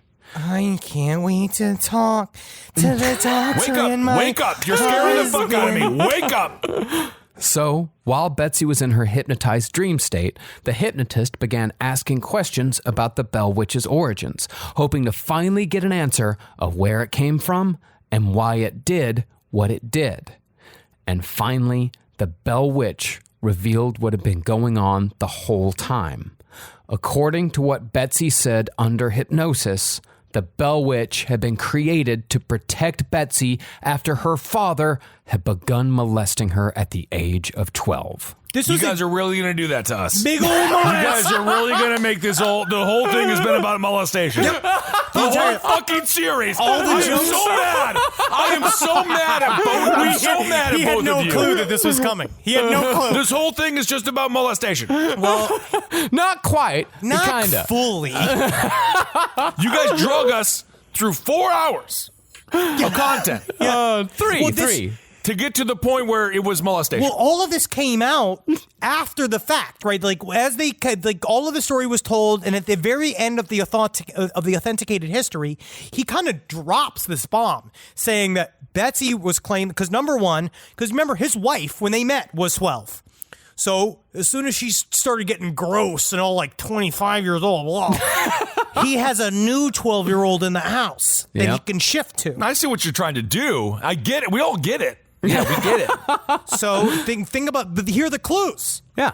Well, the voice said that it had originally pulled sheets from beds in an attempt to mock the way John Bell had pulled the bed covers from Betsy's bed every night after everyone had gone to sleep. It's disgusting. I'm very upset. This is like what SNL should do. Yeah, This this is is sketch. Well, I feel like I'm watching SNL because I'm not laughing at all, and I'm upset. And once again, I am upset. In fact, it seemed as if most of the witch's early actions were an echo of John's foul deeds.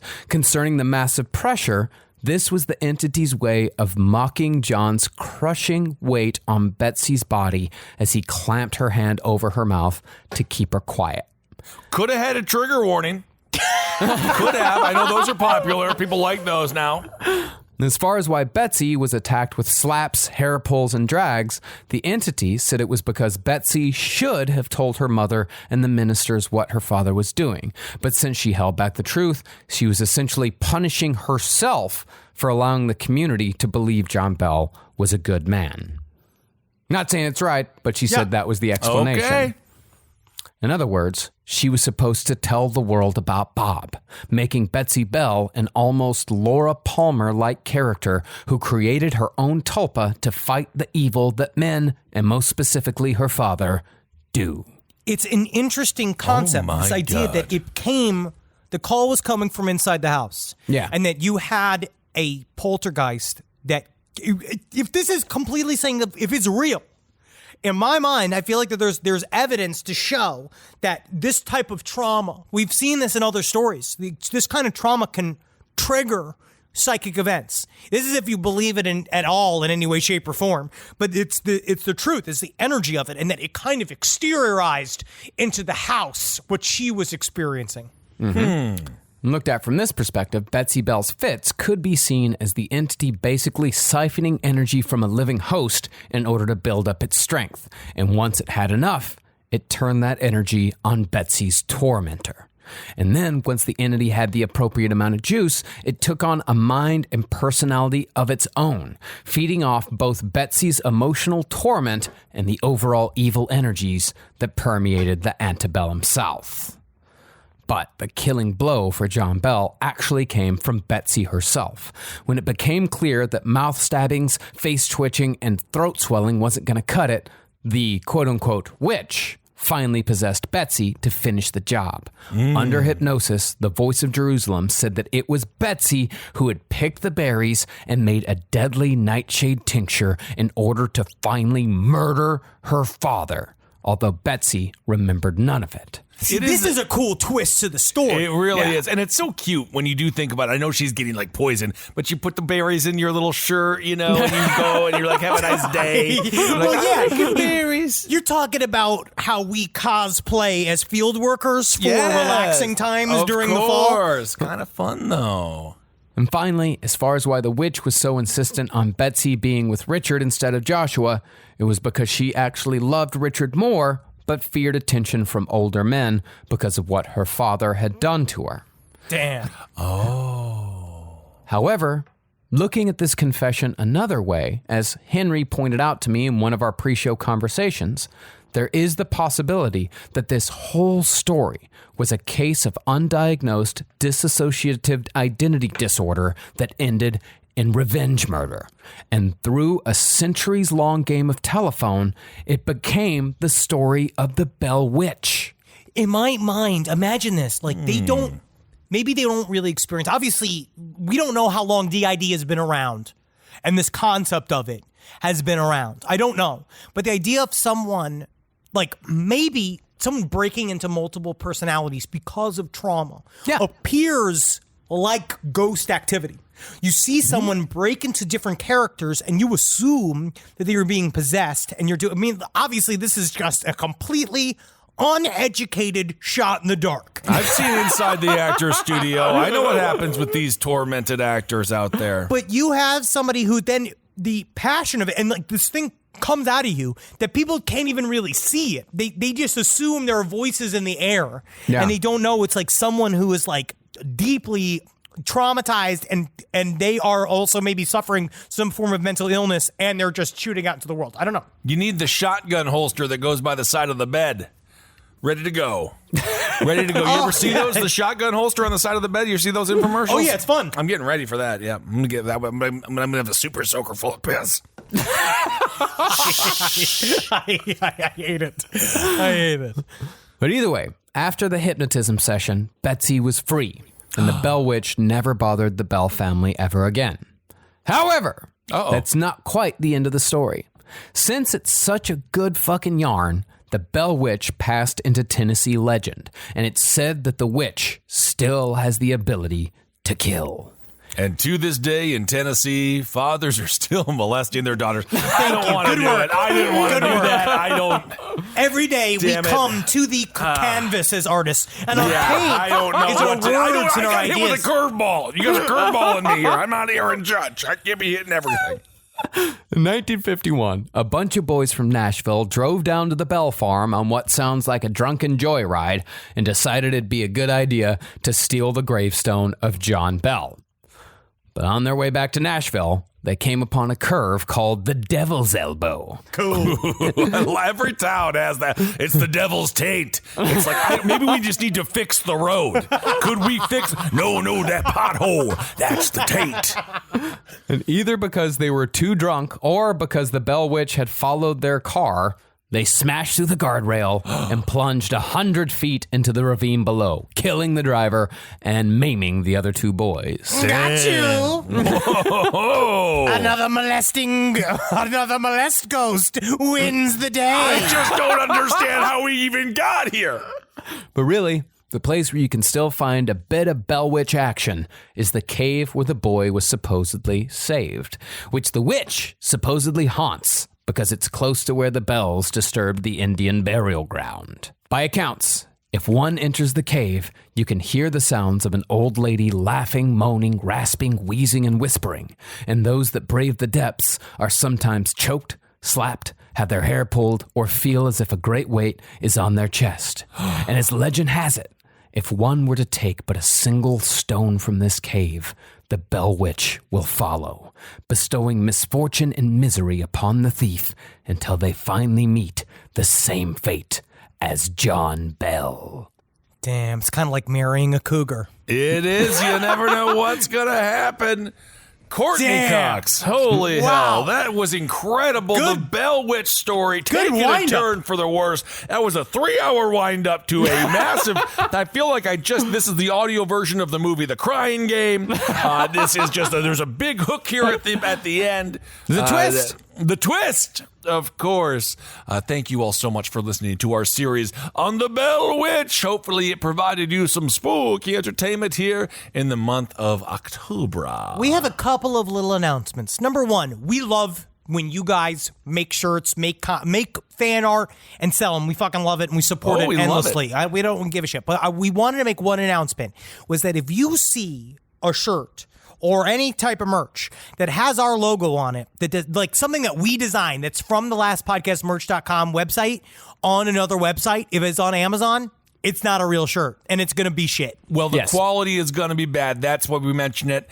And so just be cautious of that. And, of course, That's it. Buy anything else. It just, if you see obviously the stuff that we have developed on our merch site, on somebody else's site, it's not real. We love it when our fans make original art, when you do your own thing, and there's a lot of people out there that are making merch that is stealing art from like our Instagram, from our fans, and there's a lot of people out there making bootleg bullshit. So know that the only place for official Last Podcast merch is lastpodcastmerch.com. Yes, and we say this because we want the product that you receive to be high quality, and we really, really tried hard to make our quality very high. And we don't want to fuck with our fan art either, because it's so important to us. It's so cool. It means so much to how many talented listeners we have that make shit and sell shit. And of course, if you have anything that you're selling on Etsy or whatever, tag me on Instagram. I'd be more than happy to promote it and get you selling out of mugs or cups or whatever the hell you create. Because obviously, again, that is why we love our community so much, because you guys are unbelievably talented, and that's very cool. But yes, just letting you know, so you get the best quality product possible. But you do have to create it. You can't just slap our logo on a coffee cup and say, I created this. You're correct. Technically, though, didn't they create it? Isn't that interesting? It's weird. It's what I was getting into with the idea of meaning, and I'll start screaming about it later. But this weekend, we're continuing to get spooky with Haunt Your House on twitch.tv/Last Podcast Network, 6 p.m. Pacific Standard Time, 9 p.m. Eastern Standard Time. What do you got this Saturday, Henry? We're watching the original Nosferatu. And it is me, Natalie Jean, my beautiful wife. We got Amber Nelson and Holden McNeely. We're going to be having fun. We're starting on time. The stream will start on time this week. Yes, there you go. Nosferatu. It must have been difficult not to eat the nails. I'm a nail chomper. He must have had a lot of patience. His own nails. Yeah, I just thought he was eating nails, and I thought you were just eating nails, which is bad. No, not nails. And also, nails. For this week's charity, we are covering the Midnight Mission, which is a great organization that it does, like, they are completely homegrown, like, working for people that are unhomed. We love the Midnight Mission, and we're really excited to raise money for them this week. Absolutely. Thank you all so much for supporting all the shows here on the LPN network. Make sure you check out Marcus's music show, No Dogs in Space. At least I hope not, because the one they sent into space died. Yeah, he did. Yeah, Leica did not come back. Leica did not come back. He didn't even do anything. I don't even think they learned anything from that mission. No, he was a good boy. He sat still. Just died. You don't send dogs into space because they don't come back. They never come back. Or if they do, they're not real. They're not real. It's inhabited. It's inhabited. And next maybe I'll watch The Thing later on today. It is really good. And we are getting a spookier and a spookier this week and this coming months. Next week, we're going to have a throwback to something we haven't done in quite a bit of time, and I'm really excited to get spooky with it. Uh-oh. We're getting Italian, and then after that, Italian, you'll see. And then this time we're going to get spooky with it. This time we are going to get spooky with it. So this is going to be an Italian horror story. This time. And then afterwards, we have a fucked up story. Coming for Halloween that I'm very, very excited for. What's the tease for the Italian story? There was just like that's the tease. Manja. You're grabbing your breast. They can't see that, Henry, but we can. Yep. So that's what I do it for. I do it for my friends. I know, buddy. All right, everyone. Also, Patreon. If you have a chance to give to our Patreon, thank you so much for that. We have a fun interview this week with the son of Frank Herbert, who is the author of It's Dune. fucking huge. I don't even want the way you're even saying it. It's Brian Herbert. It's Frank Herbert's son. This is huge. We talk about Dune That's for what an I hour. was saying. I know. It's It big. was very fun. And also Kevin Anderson joins us. So thank you all so much for that. And check that out. And all right, that's about it. Hope everyone's hanging in there the best you can. Sure. We'll keep on trucking along. Hail yourselves. Hail Satan. Again. Magustalations, everybody. Hail me, huh? Huh? Hey, go on, hey. What happened to you? You're Cockney? Hey, no, You better, by the way, you have auditions coming up next year. You better get on your Cockney accent, and you have to start working again. Oh, my God. You How have to do start I making act? money for the family. How do I act? I don't know. Oh, my God. That's your job. I'm just so used to sitting now. This show is made possible by listeners like you. Thanks to our ad sponsors, you can support our shows by supporting them. For more shows like the one you just listened to, go to lastpodcastnetwork.com.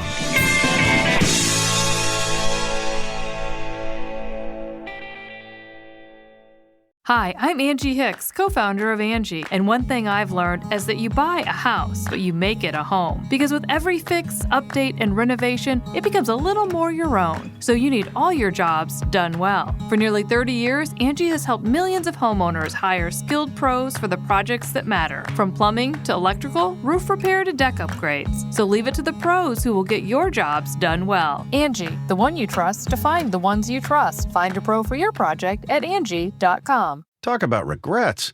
We all know someone who's been in a car accident and said, I don't need to call a lawyer, only to regret it after their pain and damages were worse than expected. When someone hurts you, you deserve to be compensated fairly. Morgan & Morgan is America's largest injury law firm, fighting for the people for over 35 years. Injured? Visit forthepeople.com/podcast. That's forthepeople.com/podcast. Their fee is free unless they win.